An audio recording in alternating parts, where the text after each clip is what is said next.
Boa noite a todos, sejam todos bem-vindos. Eu vou ler uma mensagem com o tema Paciência, do livro 30 Segundos, de Richard Simonetti. Como não explodir? Cultive a paciência. Considero-me paciente, mas há limites. Paciência com limites é verniz social. O que é isso? Um princípio de civilidade. Qual a diferença? Quando arranhado, o verniz expõe a madeira. A gente mostra o que é? Exatamente. Exercitar paciência não é esconder o que somos, é ter a consciência do que devemos ser. O que fazer em princípio? Conte até 10, até 100 se for preciso. Agora o Gabriel fará a prece inicial.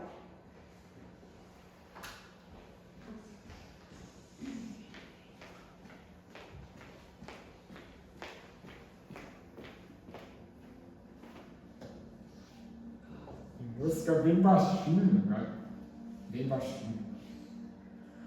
Deus, nosso Pai, que sois todo poder e bondade, mais força aquele que passa por aprovação, dai luz àquele que procura a verdade, põe no coração do homem a compaixão e a caridade. Deus, dá ao viajor estrela guia, ao aflito a consolação, ao doente o repouso. Pai, dai ao culpado o arrependimento, a criança ou guia, a órfão ou pai, Senhor. Que vossa bondade permita aos Espíritos Consoladores de amarem por toda parte a paz, a esperança e a fé. Deus, um raio de luz, uma centelha do vosso amor para iluminar a terra, deixá-los beber nas fontes dessa bondade fecunda e infinita, e todas as lágrimas secarão, todas as dores se acalmarão, um só coração, um só pensamento subirá até vós. Como grito e cimento e amor, como Moisés sobre a montanha, nós esperamos com os braços abertos. Ó poder, ó bondade, ó beleza, ó perfeição, que hemos de algum modo alcançar a vossa misericórdia. Deus, dai-nos a força, chegar ao progresso, assim subimos até vós. Dai-nos a caridade pura, dai-nos a fé e a razão. Dai-nos a simplicidade que vai de nossas almas, o espelho sentir a vossa imagem. Em nome de Deus, de Jesus, tá? Agora é aberta a reunião com o André Piscina. O André Piscina e São Bento. Palavra tua, André. Ele é bom. A prece de carne que é a mesma que eu vou fazer ao vivo, é a mesma coisa, né? Obrigado. Mas muito obrigado da prece, cara. Então ele já apresentou. Dá licença, então. É com muita alegria que nós recebemos você e muita satisfação. E que Jesus o ilumine. Jesus o ilumine. Muito obrigado. Boa noite, pessoal. Boa noite. Bom, né? Hoje um feriado, né? Falávamos com o José. E a gente decidiu vir aqui. Que bom, viu? Parabéns para vocês. Então que a gente possa aproveitar todos os segundos dessa oportunidade de refletirmos, de pensarmos a respeito da doutrina espírita. Então que tenhamos o coração tranquilo, que estejamos calmos, receptivos, otimistas, para que os nossos amigos espirituais, como o nosso anjo da guarda, como também os mentores desse lar, que desde o início, desde que entramos aqui, já estão olhando por nós, que eles possam nos enviar as boas vibrações, as energias salutares que são capazes de nos fortalecer, deixar o nosso pensamento mais lúcido, mais arejado, de nos equilibrar, para que assim nessa condição mais disposta, mais segura, mais lúcida, possamos enfrentar e superar os nossos desafios. Ou seja, essas situações que todos nós que estamos aqui enfrentamos. E penso que alguns de vocês possam estar passando por situações difíceis, mas são essas dificuldades que vêm em nossa vida como provas ou expiações, as responsáveis pelo nosso despertamento, pelo nosso crescimento. Porque toda vez que nos esforçamos para sair dessa situação desagradável, nós despertamos as virtudes que estão na nossa intimidade espiritual. Virtudes estas que herdamos de Deus quando Ele nos criou. Afinal de contas, somos todos filhos de Deus e temos o potencial da perfeição.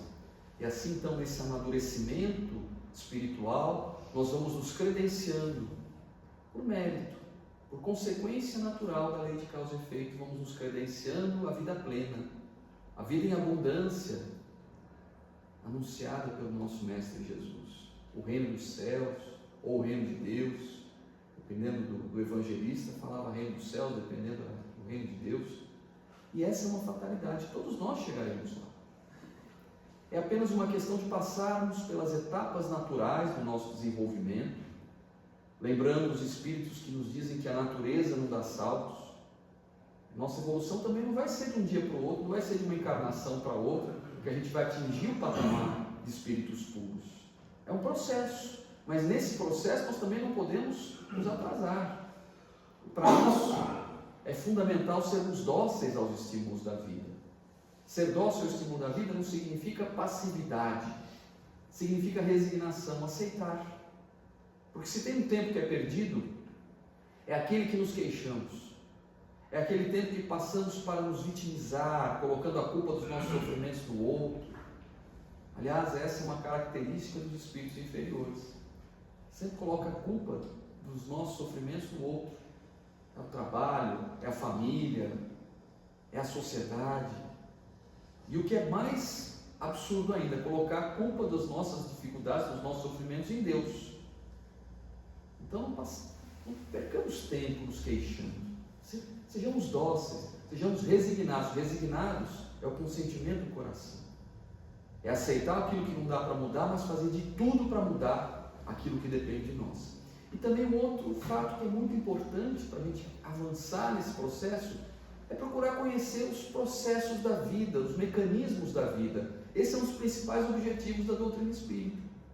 Nos apresentar os porquês da vida. Como nos diz no Evangelho, amar, mas saber por que amar. Então, a doutrina espírita nos estimula a isso. Por isso, talvez que estejamos aqui hoje. Procurar conversar um pouco, refletir um pouco sobre a doutrina espírita.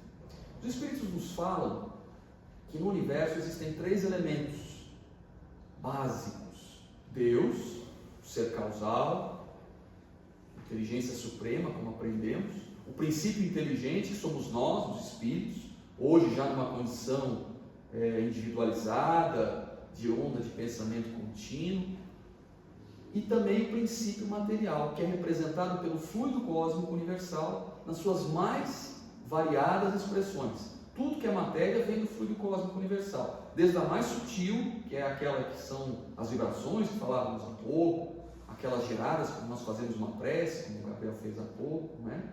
As energias que estão aqui sendo dispensadas em nós, é matéria, é princípio material. Mas também a matéria mais densa, como essa que compõe os nossos corpos, que compõe esse móvel, essa edificação, tudo isso é variação do fluido cósmico universal. E aprendemos também que o princípio material foi criado por Deus para nos servir de instrumento de evolução. Ou seja, enquanto precisarmos evoluir, nós teremos contato com a matéria, com o princípio material. Hoje o nosso patamar, a nossa meta, por exemplo, de evolução, é a perfeição. Uma perfeição relativa, obviamente, porque a perfeição absoluta é só Deus. Mas enquanto não chegarmos a este patamar de perfeição, o que coincidirá com a condição dos espíritos puros, né, nós precisaremos ainda da matéria. E isso se faz principalmente nas reencarnações, como nós que estamos aqui hoje nos enxergando pelos olhos do corpo. Porque certamente existe aqui um número, pelo menos umas 3 vezes, no mínimo, né, de irmãos desencarnados, que estão também acompanhando esse trabalho. Então, enquanto precisarmos evoluir, nós vamos ter contato com a matéria. Nesse processo cíclico de encarna, vivencia, desencarna, avalia, projeta, programa uma nova reencarnação, reencarna, vivencia. Então, nesse processo, nesse cíclico, 2 momentos, podemos assim dizer, são mais críticos. O momento em que reencarnamos, quando estamos no mundo espiritual e voltamos para o mundo físico, e no momento que retornamos ao mundo espiritual através da desencarnação. Esses são 2 momentos que são acompanhados de uma certa crise. É um momento difícil, é um momento complicado. Gera às vezes algum sofrimento, alguma tensão. Quando estamos no mundo espiritual, reencarnar significa que nós vamos perder a nossa liberdade.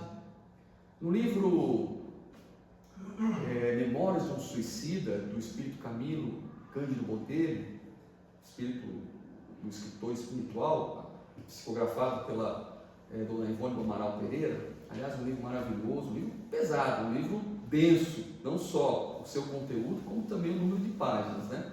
Mas é uma obra-prima. Lá no Espírito Camilo, ele diz o seguinte, que o homem no mundo é um espírito encarcerado no corpo de carne. Essa fala é forte, não é? Encarcerado. O que é um encarceramento? É uma prisão, você está preso. Então, quando estamos no mundo espiritual, estamos libertos. Nós temos mais liberdade, o nosso pensamento é mais lúcido, nós temos uma visão mais ampla da vida, um acesso maior à nossa memória. O nosso corpo não é um corpo perecível, não é um corpo que vai ter uma data de validade. Nosso corpo, o corpo espiritual, ele é refletido, ele é moldado pelos nossos pensamentos, alimentado pelos nossos sentimentos. Então, quando vamos reencarnar, significa que nós vamos ter que viver unidos a esse corpo, encarcerados a esse corpo. Vamos ter que passar por provas, por expiações. Então isso gera uma certa angústia para o espírito. É uma crise. E quando vamos desencarnar, aí é a nossa experiência hoje. Todos nós passamos por experiências de desencarnação de um ente querido, e nós também vamos desencarnar um dia. Se tem uma coisa que é certa na vida, é isso. Ninguém vai ficar aqui para sempre. Então, quando chega esse momento, a desencarnação é um momento de tensão. Então, vamos conversar um pouco sobre isso, a chegada e a partida. A nossa encarnação, primeiro temos que entender que ela não é algo aleatório, não é algo assim que caímos de paraquedas, de qualquer jeito. Ela é muito bem programada, planejada, estudada. Ela é revisada à perfeição, ou seja, nós vamos ter a reencarnação que melhor precisamos. Isso vocês podem estar certos. Tinha um desenho antigamente, talvez os mais antigos vão lembrar, que tinha assim uma fila de cegonhas e uma porção de trouxinhas com nenê dentro.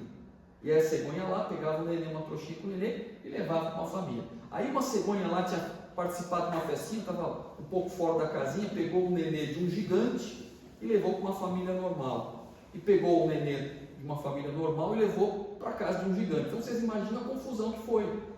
Então eu acho que nós estamos fazendo uma brincadeira, né? Não sei se alguém lembra desse desenho. O pessoal que é contemporâneo ali vai lembrar. Isso não acontece. Não existem erros na reencarnação. Não existe, tudo é planejado à perfeição. O que vai ser planejado na nossa reencarnação? Quem serão os nossos familiares, por exemplo? Quem serão os nossos pais? E aí nós já começamos a entender o seguinte: a reencarnação não é algo que se planeja de um dia para o outro. Se vamos combinar com os nossos pais, estamos falando aí de 20, 30, 40 anos. Antes de reencarnarmos, nós já estamos planejando a nossa reencarnação. Porque tem que combinar com os pais, eles têm que estar ainda no mundo espiritual. Não é? Quem serão os nossos irmãos? As pessoas que vamos encontrar ao longo da vida. Às vezes, no meio da nossa encarnação, nós encontramos uma pessoa que vai ser um verdadeiro anjo de guarda da nossa vida material. Às vezes, um cônjuge, um amigo.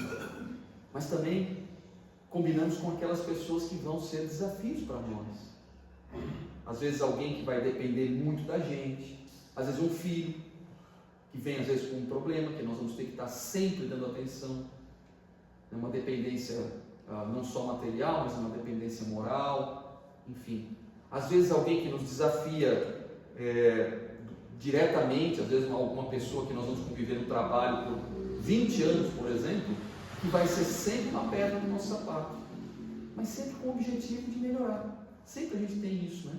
Então isso tudo é combinado antes, né? Quem serão os nossos familiares, os nossos entes queridos, o lugar onde vamos viver. Então aqui nós estamos no Planalto Norte Catarinense, tem muitas dificuldades. É um lugar que ainda precisa avançar muito. Mas se a gente comparar com outros lugares, né, gente, aqui é um paraíso. Nós vivemos num paraíso. Sou lá de São Bento, né? O Gabriel falou.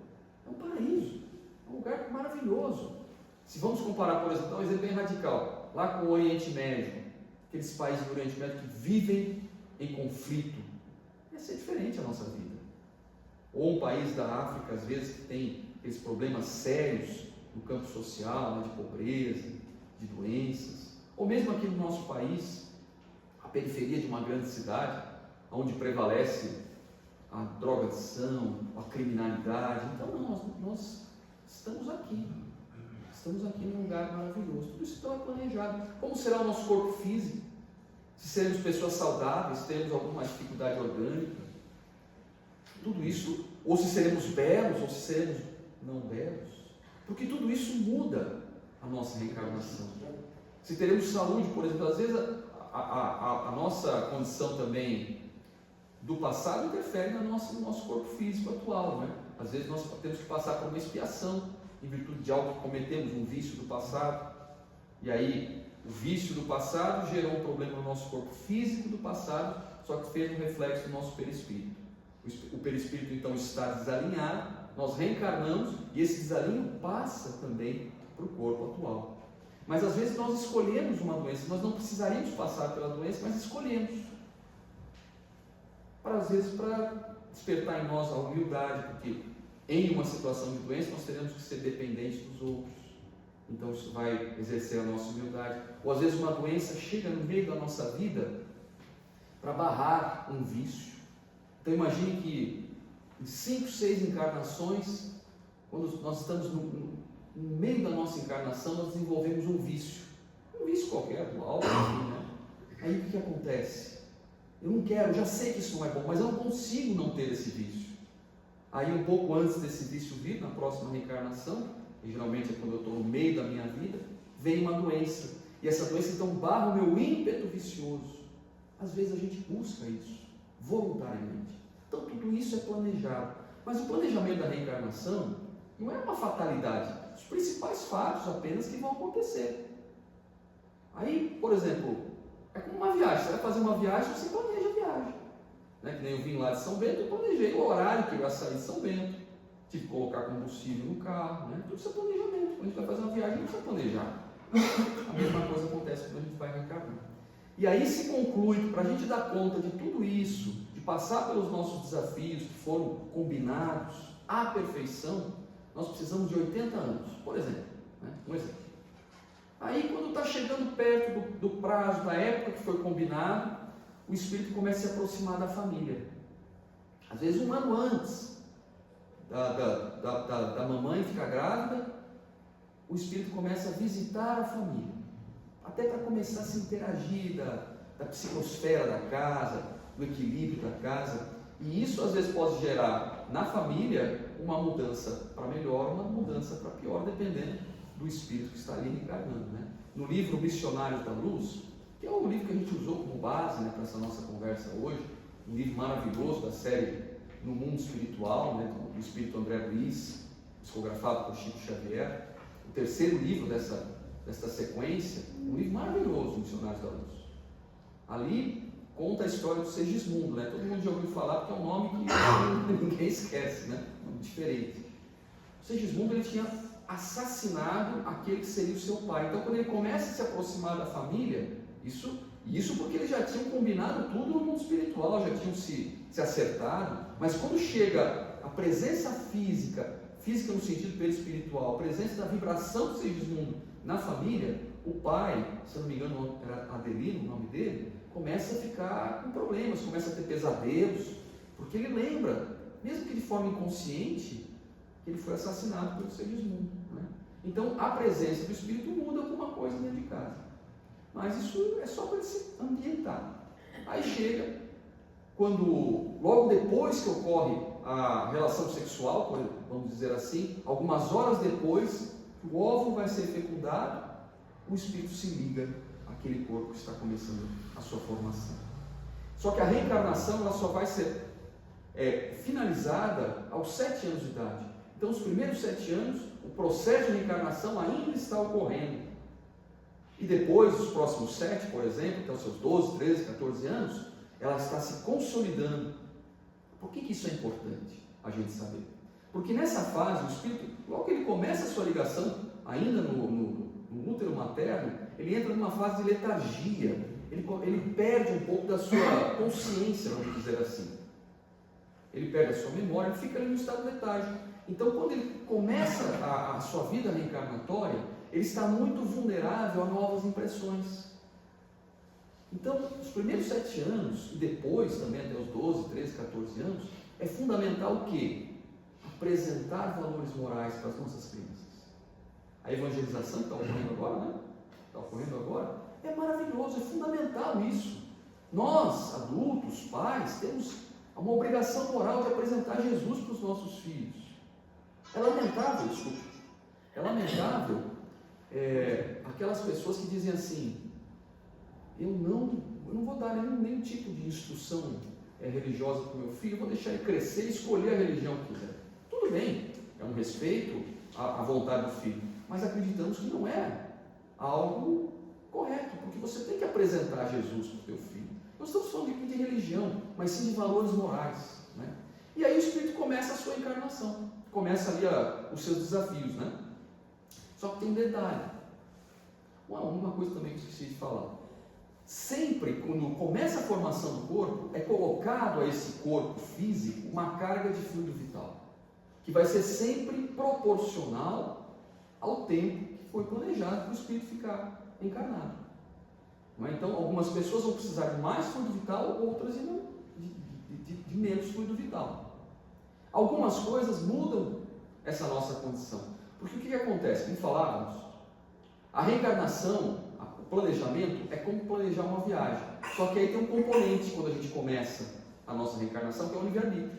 Nós podemos mudar completamente aquele planejamento. E nós mudamos. A maioria de nós mudamos drasticamente o nosso planejamento reencarnatório. Nesse mesmo livro, Missionários da Luz, André Luiz está conversando com um técnico do departamento de reencarnação, né, de planejamento, que é o Manassés, e aí o Manassés fala para ele assim, que a maioria de nós cumpre apenas com 30%, 40% do que foi planejado. Os outros 60%, 70% nós não cumprimos, por causa do nosso livre-arbítrio. E isso é tão sério, que aqueles que conseguem cumprir 70% ou mais, ganham uma espécie de um bônus, ganham um prêmio por terem conseguido dar conta do que foi planejado. Sabe qual que é esse bônus? José sabe, né, José? É conseguir o corpo, ter o corpo que quiser na próxima reencarnação, a aparência que quiser, a condição orgânica que quiser na próxima encarnação. Tamanha dificuldade de acontecer isso. Então é como a viagem que eu falei, você vai daqui para São Paulo, por exemplo, então você vai chegar lá, você vai passar por Curitiba, de repente eu falo, não, eu vou entrar em Curitiba. Eu posso fazer isso? Posso. É meu livre-arbítrio. Só que eu tenho que entender, se eu tomar essa atitude, isso já vai mudar o planejamento da minha viagem, né? Talvez se eu tivesse um prazo para chegar, um horário para chegar em São Paulo, eu já não vou mais chegar naquele prazo, naquele horário. Os recursos que eu tenho para combustível, por exemplo, já vão ficar prejudicados também, porque vou ter que, provavelmente, colocar mais combustível para chegar, né? Mas é meu livre-arbítrio. O problema é quando a gente faz isso e complica a nossa reencarnação, né? Então falávamos do fluido vital, né? Essa carga, essa bateria, essa energia que nós precisamos para estar vivos. Algumas coisas drenam vitalidade em nossa vida, nos desvitalizam. O que nos desvitaliza? Os nossos vícios. Os vícios clássicos, né, que conhecemos, excesso de alimentação, álcool, tabaco, droga, isso tudo vai drenando a nossa vitalidade. Mas não apenas os vícios materiais, os vícios morais são tão ou mais perniciosos para a nossa vitalidade. O que são vícios morais? A maledicência, por exemplo. Tem pessoas que gostam de falar mal dos outros, que tem uma visão clínica para ver sempre o erro das pessoas. Isso drena a nossa vitalidade. Nós estamos indo para um mundo de regeneração, gente. A gente tem que começar a ver o lado bom das pessoas, né? Mas tem gente que tem esses vícios. Vícios no campo, por exemplo, da agressividade. Há pessoas que são muito agressivas, falam de uma forma agressiva, são irônicas, não é? E às vezes se justificam, não, eu sou assim mesmo, eu falo na cara, eu falo alto mesmo, não é? Como se isso fosse normal. Não é normal, gente. Isso não é certo. Nas bem-aventuranças, Jesus já falou, bem-aventurados os mansos e pacíficos, que herdarão a terra. E esse é o padrão certo. Não é a agressividade, né? Enfim, vícios, a falta de empatia, a falta de sensibilidade, tem pessoas que estão nem aí para os outros. Isso também é um vício moral, que vai drenando a nossa vitalidade. Aí o que acontece? Você está lá planejado para 80 anos, quando você está com 30, 40, você já começou a perder vitalidade. Aí você vive os próximos 30, 40 anos naquele bagaço. Às vezes nem chega aos 80, porque vai vir uma doença oportunista que não estava planejada, né? Então nós temos que pensar nisso. Agora, se tem coisas que drenam a nossa vitalidade, tem outras que dão aportes de vitalidade para nós, que nos revitalizam. Se os vícios tiram a nossa vitalidade, o que vai nos revitalizar? As virtudes. Então, quando a gente é útil, quando nós conseguimos ser úteis para nós e para os outros, nós nos revigoramos, a nossa vitalidade é revigorada. Então, vamos dar um exemplo, né? O Divaldo Franco, que nós já estamos morrendo de saudade dele, né? Desencarnou agora em maio. Ele foi uma pessoa que viveu 97 anos. E ele teve doenças graves ao longo desses 97 anos. Mas ele ganhava moratórias, ele fala que ele ganhava moratórias. E eu lembro, faz aproximadamente uns 8 anos, 7, 8 anos, se eu não me engano, nós estávamos naquela conferência estadual do Paraná, né? Acho que é o evento de maior eminência da doutrina espírita, né? Milhares e milhares de pessoas, no final de semana, geralmente de março, lá em Curitiba. E ele falou assim, olha pessoal, estava dando a última palestra, ele falou assim, o ano que vem eu vou estar com vocês, provavelmente em espírito. Aí ele já entendeu, né? Opa, ele está se despedindo, ele está falando que está indo embora. E ele realmente acreditava que ele estava desencarnando. Isso foi lá para 2017, 2016. Aí o que aconteceu? Ele chegou um dia e falou que ele estava mal. Aí ele foi levantar da cama, caiu. Se viu fora do corpo ali, morto praticamente. Ele se viu fora do corpo e pensou, eu acho que eu estou desencarnando. Mas aí não apareceu ninguém, de repente apareceu a mãe dele. Ele falou, mãe, eu estou desencarnando? Aí a mãe dele falou assim, a mãe dele que já havia desencarnado há muito tempo, né? Olha, ainda não. Aí ele falou, opa, não gostei desse ainda não, né? O que está acontecendo? Não, é que os seus guias estão decidindo se você fica ou se você vai. Aí ele ainda brincando, né? Falou assim, não, mas mãe, vai lá falar para eles que eu quero ficar. E o fato foi que aí vieram lá, pegaram ele, né? Em espírito, perispírito, levaram ele num ambiente bucólico, um ambiente como se fosse assim de natureza, colocaram ele num banco, ele ficou muito bem acomodado naquele banco, colocaram uma flor na frente dele. Ele conta também um detalhe, que nesse ambiente bucólico, da mesma forma que a nossa natureza aqui é verde, lá era azul. Interessante, né? Olha o que nos espera quando a gente chegar no mundo espiritual, né? Quanta coisa nova. E aí foi colocado então essa flor, e foi pedido para ele inspirar essa flor, cheirar a flor. Ele inspirava, no que ele fazia isso, aquele conteúdo ia se desmanchando, entrando dentro dele. Ele falou que ele via aqueles fluidos revigorando todo o seu perispírito. Depois ele foi reconduzido ao corpo físico e o seu perispírito passou essas energias fluídicas para o seu corpo físico, e o fato é que ele ainda viveu conosco mais 7, 8 anos, 9 anos, enfim. E hoje nós sabemos como ele foi importante para nós na época da pandemia. Não sei vocês, mas nós ficávamos 2, 3 vezes por semana, quando tinha os eventos ao vivo, vendo o que ele ia falar. Como ele foi importante, as suas obras literárias, né? Através da Joana de Ângeles, do Manuel Filomeno Miranda. Então a gente sabe que quando a gente é útil à sociedade, a gente pode revitalizar, a gente fica mais vitalizado.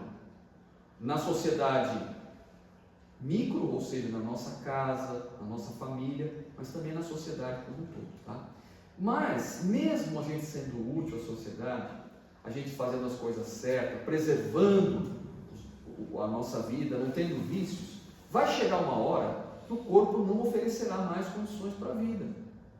O corpo, com esse conjunto de células, de tecidos, de sistemas, de órgãos, não oferecerá mais condição para a vida articulada. Aí o que ocorre? Ocorre o desligamento. O espírito, o perispírito, se desliga do corpo orgânico, o corpo segue o seu caminho natural de desagregação e o espírito retorna ao mundo espiritual. Então, em tese, desencarnar é uma coisa muito simples. Aliás, todos os dias quando a gente dorme, a gente ensaia a desencarnação. A única coisa é que a gente está ligado ainda. Né? Então, desencarnar é simples, mas nós temos também muito medo da desencarnação. Nossa, eu não estou falando de vocês aqui de Itaiópolis, né? Mas a humanidade de um modo geral. Né? Algumas pessoas vão sofrer nesse momento mais que outras. O que vai determinar esse sofrimento, essa crise, essa angústia, essa dificuldade? O principal fator que vai determinar isso é a condição moral do espírito. Esse é o principal fator. Se alguém moralizado, se alguém que já tem no seu coração a resignação, ele sabe, ele aceita os desígnios da vida que não dá para a gente mudar. Então o processo é um processo mais tranquilo. Mas se alguém materialista, imagine alguém que é materialista, que tem os seus valores apenas no sentido material. Tudo que faz é pela questão sensorial, material. O que está acontecendo? Ele está vendo que tudo que ele valoriza ele está se perdendo. Então não aceita. Então a desencarnação se torna um processo mais difícil. Esse é o principal fator. Algumas questões também podem interferir, por exemplo, a circunstância da desencarnação. Então, por exemplo, se é uma desencarnação por velhice, então imagine uma pessoa já com uma idade bem avançada. O que aconteceu então com uma pessoa que já tem uma idade avançada? Ela foi consumindo a sua vitalidade ao longo do tempo. Então os órgãos já vão perdendo vitalidade. Então, quando ela desencarna, ela fecha os olhos aqui e abre lá. É um processo mais natural. Às vezes, nas reuniões mediúnicas, a gente ouve isso. Às vezes a pessoa fala assim, mas eu nem percebi que desencarnei. Eu só percebi que eu estou num lugar diferente. Desencarnar, esse termo nem sempre o espírito usa, porque ele não necessariamente é espírito, né? Eu nem percebi que morri, eu nem percebi que faleci. Mas de tão tranquilo que foi. O fato parecido é também em doenças prolongadas. Então imagine uma doença degenerativa, que a pessoa fica 2, 3 anos enfrentando um processo de degeneração. Quando ela não tem mais jeito, que ela desencarna, ela já também não tem essa diferença, não tem mais vitalidade. Então ela dorme aqui e acorda lá. É um processo mais tranquilo. Por mais que às vezes a gente olhe o corpo, a gente está vendo aquele corpo naquela agonia, mas o espírito nem está ali. Às vezes ele nem está mais ali, presente naquele corpo. Ele sente um abalo, óbvio, mas não é aquela coisa toda que a gente está vendo, né, no corpo. O corpo sim está em agonia, mas o espírito já está quase que desligado. Situações diferentes disso ocorrem no caso de mortes violentas. O que são mortes violentas? Acidentes, né, assassinatos, suicídios. O suicídio, meus irmãos, nunca vai ser planejado. Nunca o suicídio vai ser planejado. Nesses casos, o espírito tende a sofrer. Veja, lógico que em todos os casos sempre vai ter os seus atenuantes e os seus agravantes. Porque a divina providência, ela nunca vai nos abandonar, mesmo quando cometemos um ato tão terrível como esse do suicídio. Mas sempre vai ocorrer o sofrimento. Então nós, como que somos espíritas, temos que combater com veemência esses pensamentos. Nós temos que falar sobre isso. Se estamos com pensamentos assim, procuremos ajuda. Ajudemos as pessoas que estão assim nessa condição. Porque não é uma opção. O suicídio nunca vai ser uma opção.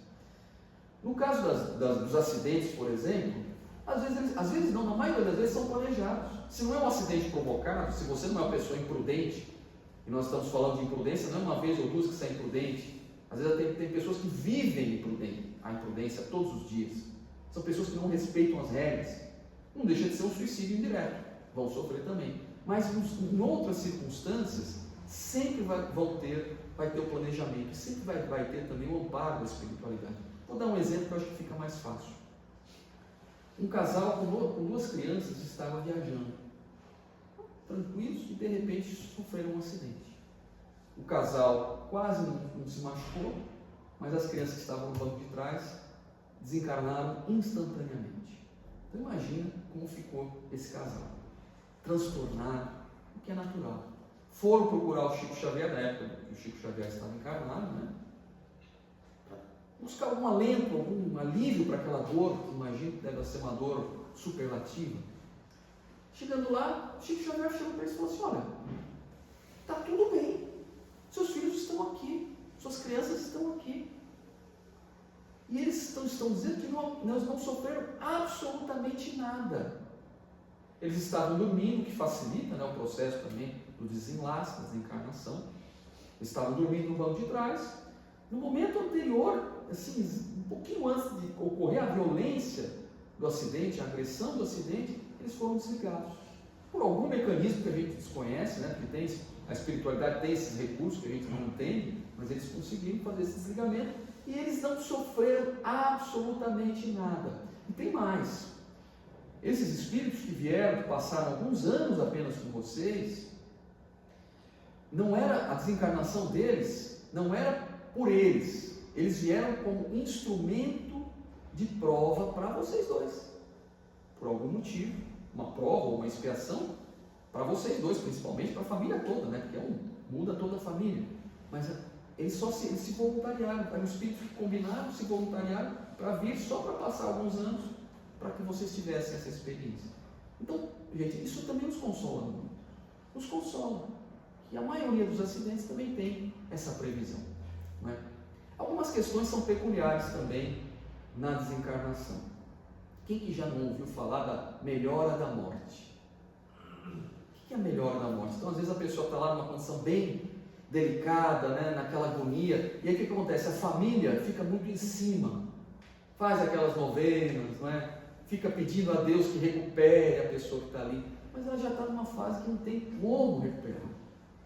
Só que naquela intenção de ficar em cima, gera como se fosse uma rede fluídica que dificulta a desencarnação. Aí a espiritualidade superior vai lá, dá uma carguinha rápida, vamos dizer assim, de vitalidade, de fluido vital. A pessoa melhora, o doente dá aquela melhorada súbita, né? Fica mais corado, a respiração melhora. Aí o que acontece? A família relaxa. Opa, ele está melhorando. Às vezes está no hospital, vai para casa, deixa ele melhorar um pouquinho. E aí o que acontece? Aí nesse momento que há esse afrouxamento dessa condição, a espiritualidade consegue fazer a desencarnação. Então isso é muito comum. Outra coisa que é comum quando a pessoa vai desencarnar é começar a interagir com o mundo espiritual. Começar a interagir. Porque ela já tem menos pontos de contato com o corpo. O espírito, na verdade, o perispírito já está intervendo no mundo espiritual. Então ele chega lá e fala assim, fulano está ali, veio me visitar. Aí você chega e fala, mas o fulano já desencarnou, já morreu faz 30 anos. Não, mas ele está ali, estou falando com ele. E às vezes ele está falando a verdade. Sabe? Isso não quer dizer que se vocês veem algum ente querido que já desencarnou, vocês vão desencarnar, não é isso. Pode acontecer, né? Ficam com medo. Mas é normal acontecer isso. Outra coisa, outro fato que é bastante comum na desencarnação, é que no momento anterior à desencarnação, ocorre como se fosse uma visão panorâmica dos principais fatos daquele espírito que está desencarnando.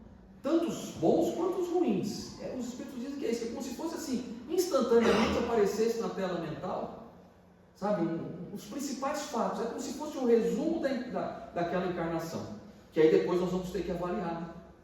Então, o que fizemos de bom, fizemos de ruim, aparece nessa tela mental. E aí o indivíduo entra, desencarna e entra na fase de perturbação. Perturbação essa que pode ser breve, pode ser um período curto, às vezes algumas horas para os espíritos mais evoluídos, alguns dias talvez, né? Às vezes muito demorada, às vezes anos o espírito fica na fase de perturbação, às vezes décadas ele fica na fase de perturbação. Pode ser uma perturbação tranquila, sem maiores dificuldades, como pode ser também uma perturbação bastante difícil. Porque a perturbação você acha que está sendo difícil. Não, às vezes não é difícil, às vezes é tranquilo. Mas às vezes é muito difícil. O que vai fazer com que isso ocorra, seja de uma forma ou de outra? Mais uma vez, a condição moral do indivíduo. Se o indivíduo é moralizado, ele é dócil, ele aceita. Ele sabe que chegou a hora. Então, ele não fica perturbado. Passa algum tempo, ele aceita essa nova fase da vida. Agora, se alguém é materialista, vamos dar alguns exemplos, né? A pessoa, por exemplo, ela não aceita, então ela volta para a casa dela, ela fica perturbando os entes queridos. Só que ele fala com os entes queridos não respondem, então ele fica mais perturbado ainda, né? Ele vai para o trabalho dele, tenta recuperar o que ele fazia, ele não consegue. Se é uma pessoa viciosa, por exemplo, tem alcoólatra, por exemplo, ele não vai conseguir chegar no bar e pedir ali uma bebida. Então o que ele faz? Ele começa a vampirizar as pessoas que estão bebendo no bar. É dramático. Quem tem essa visão, veja, nós não estamos aqui também fazendo nenhum tipo de julgamento, sabe? Nenhum tipo de crítica. Mas quem tem uma visão um pouco mais sensível, vê às vezes cada coisa em determinados ambientes, sabe? Então o que acontece? Ele vai sofrer e às vezes fica anos nessa condição. Já os espíritos que são mais dóceis, eles vão entender que a vida agora é outra. Então, por exemplo, é interessante que por exemplo, a doença ou a própria idade vai fazendo com que a vitalidade vá baixando, né? Aí a pessoa desencarna, aí quando ela chega no mundo espiritual, ela sabe que ela está desencarnada, ela começa agora, aquela doença que não tinha cura, começa agora a se recuperar. Eu vou permitir, a gente não deve falar muito da gente, mas vou permitir contar um fato pessoal meu.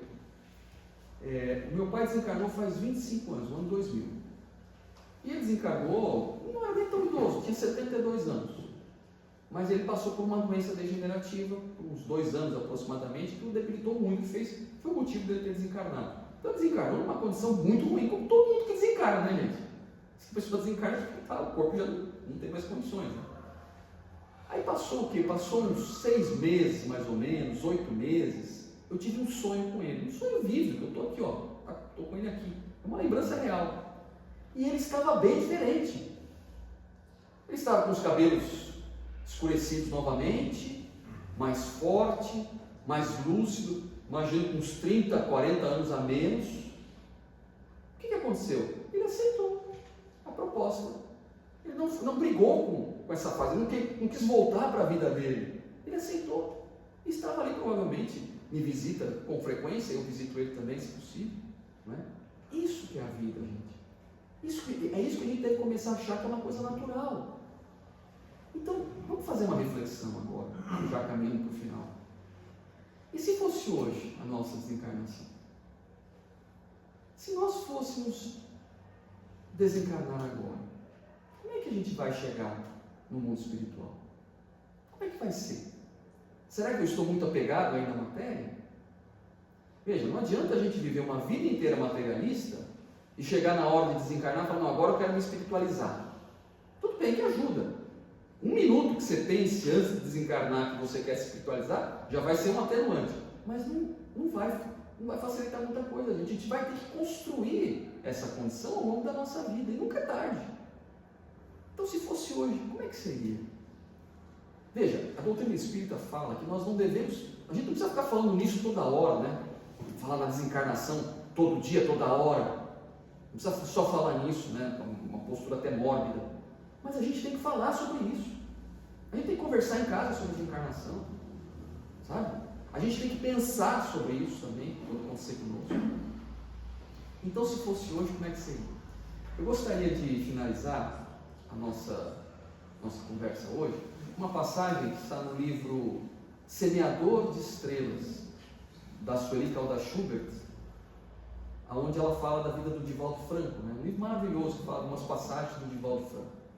Então tem uma passagem ali, um texto que fala a felicidade de Bezerra de Menezes. Então a história é mais ou menos a seguinte: conta ali que o Divaldo Franco perguntou para o Dr. Bezerra de Menezes qual foi a sua maior felicidade quando ele chegou no mundo espiritual. Aí o Dr. Bezerra então conta: meu filho, minha maior felicidade foi quando Celina veio me acordar. Eu estava ainda dormindo, e a Celina, que é uma emissária, uma secretária de Maria Santíssima, e na verdade o Dr. Bezerra era muito devoto de Nossa Senhora, né? E ele tinha conhecimento com Celina através das reuniões mediúnicas. Então ele conta que a minha maior felicidade foi quando Celina veio me acordar, dizendo que eu já estava no plano espiritual. Aí foram chegando os meus parentes, os meus amigos, né? A primeira esposa, o filho dele que já havia desencarnado, os amigos mais diletos que já tinham partido. Então o ambiente era um ambiente de reencontro, um ambiente saudável, né? E aí eu escutava um burburinho, sabe assim, uma conversarada, às vezes cânticos, né? E aí eu perguntei para a Celina, que barulho que é esse que eu não estou entendendo? Ah, vem cá, Divaldo. Aí essa Bezerra. Aí a Celina minha parou e me levou uma espécie de um janelão, ou de uma sacada, de uma varanda, e lá eu vi uma multidão de pessoas, que quando me viram, começaram a ficar mais, cantando mais ainda, batendo palmas. Aí eu perguntei para a Celina assim, mas quem são esses que eu não conheço eles? Ah, Bezerra, esses são alguns daqueles muitos espíritos que você auxiliou, que você fazia receituário sem cobrar, nem perguntava o nome, auxiliava os familiares. Eram aqueles espíritos que vinham na reunião mediúnica e você os consolava com sua palavra amiga. Eram aqueles espíritos que você orava por eles e que as suas preces caíam como verdadeiros bálsamos em suas dificuldades. E quando souberam que o senhor estava aqui, que o senhor tinha voltado, fizeram questão de vir aqui para recebê-lo. Aí ele, com uma lágrima nos olhos, então olha para a Celina e fala assim: minha filha, felicidade sem lindes existe, em decorrência do bem que fazemos, das lágrimas que enxugamos e das palavras que semeamos na estrada que um dia nós mesmos percorreremos. Então, meus irmãos, que a gente possa refletir com essa mensagem do Dr. Bezerra de Menezes e pensar que esse é um processo natural da vida, que os nossos entes queridos, inclusive que já se foram, estão vivos, estão pulsando no mundo espiritual, e que ficam felizes quando nós lembramos deles também, e que quando podem vêm nos visitar, e certamente estão aguardando a nossa partida, porque um dia a gente vai voltar. Espero que não seja hoje, viu, gente? Fiz uma brincadeira, não vai? Espero que demore muito ainda, né? Mas eles estão lá. E nós também um dia voltaremos para a nossa pátria. Então eu agradeço a atenção de todos e rogo a Jesus que continue aqui, inspirando o coração de todos vocês nessa seara do Evangelho que é essa casa. Muito obrigado, viu?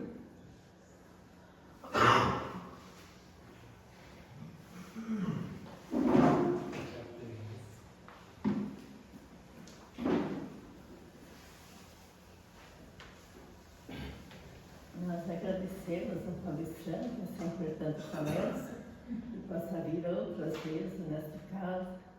Então agora, a preparação para o passe, vamos elevar o nosso pensamento a Jesus, na prece que Jesus nos ensinou. Pai nosso que estais no céu, santificado seja o vosso nome. Venha a nós o vosso reino. Seja feita a vossa vontade, assim na terra como no céu. O pão nosso de cada dia dai-nos hoje. Perdoa as nossas dívidas, como perdoarmos aos nossos devedores. E não nos deixes cair em tentação, e livrai-nos de todo o mal. Pois teu é o reino, o poder e a glória para sempre. Assim seja.